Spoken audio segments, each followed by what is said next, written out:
What if the thing holding you back isn't fear or pride? It's actually shame. Yes, that overwhelming, paralyzing feeling of embarrassment that happens when you realize that where you are versus where you want to be in life, there's a huge gap between it. Let's talk about it and let's talk about how to overcome it.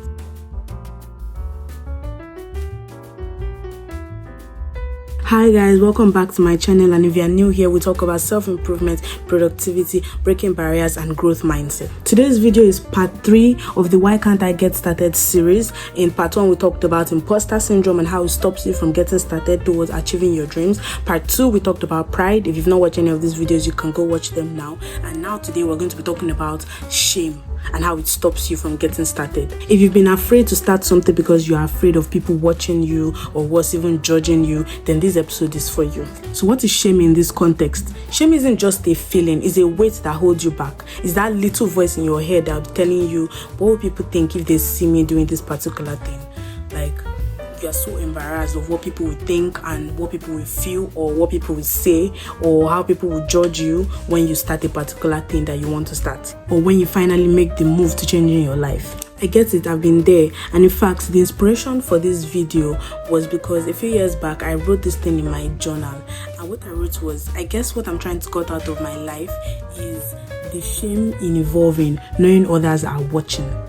And I looked back on that. I was going through my journal entry and I saw that line and I realized how I felt at that point, and I realized I can't be the only one going through this, and this is something that isn't talked about enough. So I felt like it's something that I would love to talk about on my channel.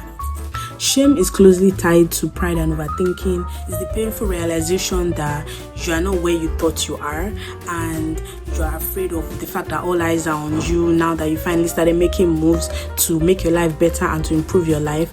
It's like, like when you want to actually finally make a change in your life, and you now start coming to the realization that you are not exactly what you thought you were, because most of us walk around with scales on our eyes telling us that, oh, I'm this and I'm that, and then when you actually want to improve your life, those scales fall off and then you begin to see yourself for who you actually are and where you are at. And this is not bad actually, because you need it for you to be able to grow and for you to be able to know exactly what you need to work on and become better. You need to be able to come to that realization of, okay, I'm not as perfect as I thought I was, or I'm not as good as I thought I was in this aspect. You actually need it for you to grow. You need to, come down from the high that you probably, or the pedestal you probably placed yourself on, which is definitely unrealistic. It happens to everybody. So when you come down from that, you can definitely be filled with shame that you've not actually been where you actually thought you were, especially now that you're looking at other people that are where you want to be, and you're looking to them for inspiration, and then you realize that, oh my god, I've actually not been what I thought I was. And this is supposed to be inspiration for you to get better, but sometimes it comes off as shame. It comes out as shame and you become embarrassed. And this is something that we don't even talk about. I'm going to talk about. The truth is that shame is universal and we all deal with it, even though some people handle it better than others.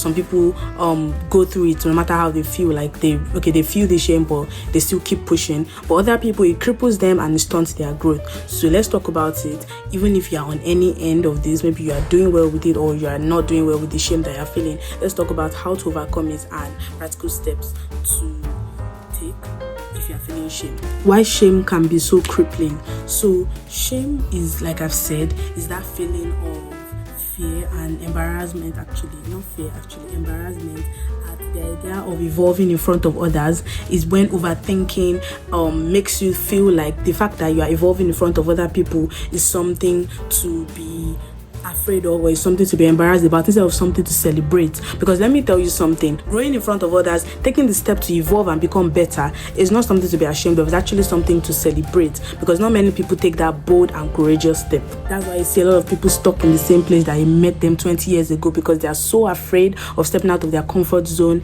and actually doing the work to get better and overcoming that shame and that overthinking, and they rather stay in a place where they can lie to themselves that they are better than they actually are at that moment. So if you take that step to actually improve yourself and now you are ashamed, or you are like, you've come to that realization, let me tell you something, don't let yourself fall victim to it. Feel it but let it pass, because you are actually braver than you realize. And it's so crippling, because when you are ashamed, you want to avoid the messy part of getting better, like the parts that make you human, because at the end of the day, it just makes you human. You want to avoid it, and that avoidance will only keep you stuck. You'll find that you never move, you never grow, and you just simply be stuck in the same place for a long time, and the avoidance will stunt your growth and will stop you from being the person you were meant to be. But the reality is that shame is a natural part of self-improvement, and it's a sign that you're stepping out of your comfort zone and you're becoming the person that you're meant to be, and you are not staying in the same person you've been for the past few years. You're actually taking steps to better yourself and to grow into a better person that your children will look up to, that you yourself will love, and the highest version of you to come. So shame isn't something to fear.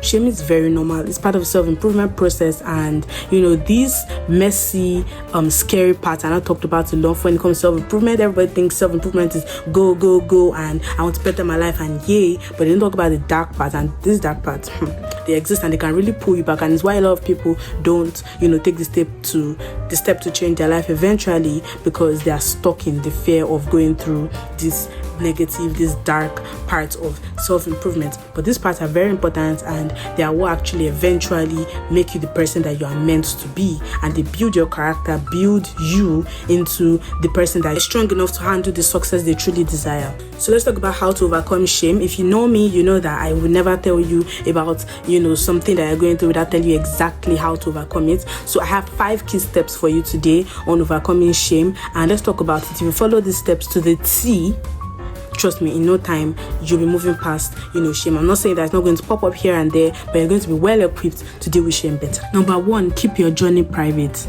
And I'm not here to confirm all the beliefs about evil eye, and even though sometimes that may be true, but the reason why I believe strongly in keeping your journey private, especially in the beginning stages, and especially when you don't really need to tell people much about what you are doing at that point, is because sometimes people may unintentionally or intentionally project their own self-limiting beliefs onto you, and they make you become more ashamed of the process you are going through. Sometimes you may speak to the wrong person and they're going to just say something that would affirm or confirm the shameful or embarrassing thoughts that you're going through. Like, for example, if you tell someone, I want to lose weight, they're like, finally you realize that you're actually very overweight.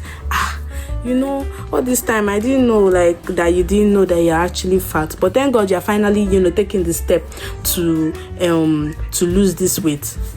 That's just going to confirm all the fears that you've had, that oh my God, I'm actually overweight, and I didn't realize how overweight or how far gone I am.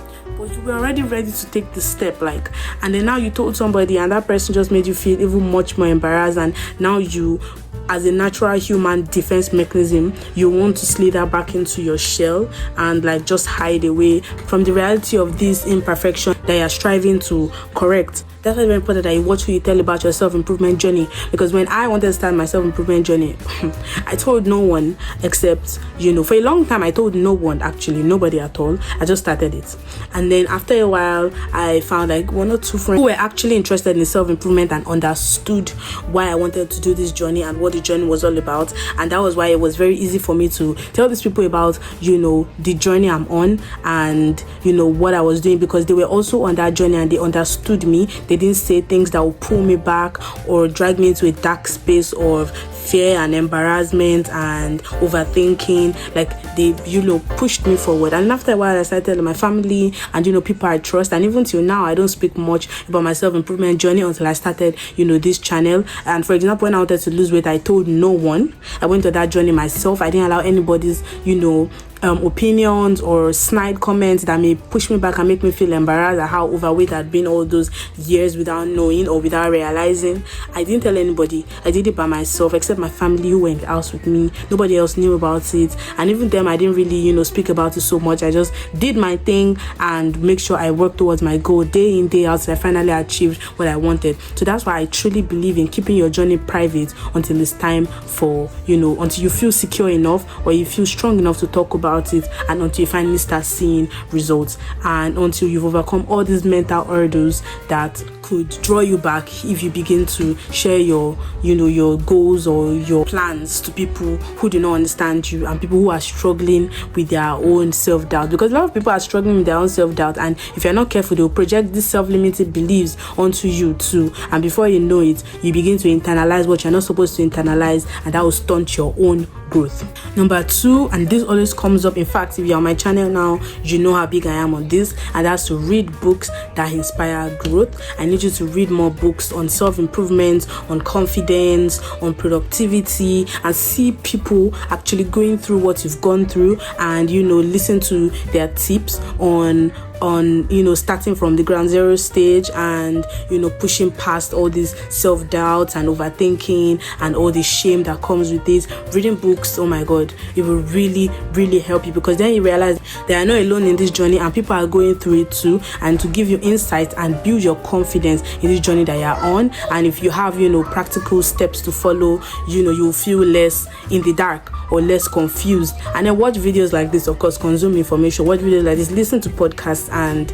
yes, I truly believe in consuming as much information as you can, because with knowledge comes power, and with power, less shame. Number 3, work out regularly. Bro, exercise is one of the biggest ways to build mental and physical strength and confidence. Like, if you work out regularly, all this overthinking you are going through, if you work out, you sweat it all out, you will become better. Your mental strength and your fortitude will become stronger, and it will help you to overcome a lot of feelings that you are going through, because I truly believe that the physical and the emotional and the mental are all intertwined and interlinked. So working out physically will help you a lot mentally and emotionally. So I truly believe in working out. In fact, after this series, I plan on releasing a series on productivity and fitness, because I think they go hand in hand, and it doesn't even matter what kind of workout you do. You could go to the gym. I used to go to the gym, and I probably will start soon. You could do Pilates, calisthenics, and you could just walk. Right now, all I do is walking. These things, they really help. You're going to see a great change. The clarity it brings when you begin to work out is unmatched. The best thing you can do for yourself is begin to work out. So definitely, that's something I truly, especially when it comes to shame, because when you begin to build confidence in the gym or build confidence through working out, your physical appearance, it begins to also, spread into your mental and your emotional fortitude and strength. So that's why I truly believe that working out is very important. Number 4, and this is going to sound like a contradiction to my number 1, but I need you to find the balance here. Surround yourself with the right people. So you need to find the right people who encourage and uplift you, because as humans, we're not meant to, live life alone. And I truly believe in starting alone in the beginning, finding your pace, finding yourself, because it really matters. But after a while, you need to find people who encourage you, who uplift you, who inspire you, and who will help you get out of your head on days when, your own strength is not enough. Sometimes your strength may not be enough, although I truly believe in finding strength within yourself. But as human beings, sometimes there are darker days, and, you need fellow people to help you, people that understand your path, that understand what you're going through, and even they don't understand, they are supportive, of your journey. These people will really help you, and that will really help you overcome, shame. So another, aspect for me is that remember that you are human. At the end of the day, we're all humans, and growth isn't about perfection, it's about progress. So we're wired to evolve and to become better, but nobody came to this world perfect, and we're all humans at the end of the day. So while you are feeling shame about the fact that you are not perfect, it doesn't make any sense, because we're not created to be perfect. We're created to strive to get better and to improve on ourselves every day. So as long as you're not sitting down and watching yourself weighing and watching yourself not do better for yourself, as long as you're making effort to be better, then there's nothing to be ashamed of, because you're already doing the best that you could do for yourself at that period. Shame is tough, but it's a sign that you're growing and you're stepping into new territory and you are evolving. And if you are not evolving, then you are not becoming the person that you're meant to be. And what's the greatest failure to ever exist? It is staying in the same place for the rest of your life and never evolving, never changing, and never improving. Remember that your journey is yours alone. Keep it private, stay focused, protect your peace, and continue to strive towards your goals. Because at the end of the day, you are the only one that's got you. So what's been your experience with shame? I'd love to hear your thoughts, and you can, talk about it in the comments, and share this video with anybody you think needs it. Don't forget to like, subscribe, and share with any of your friends, and comment like I said before, and follow me on all my socials: Instagram, LinkedIn, Twitter, or X, and TikTok, because I also post more content about productivity, self-improvement, more short form content about productivity, self-improvement, and growth. Thank you for watching.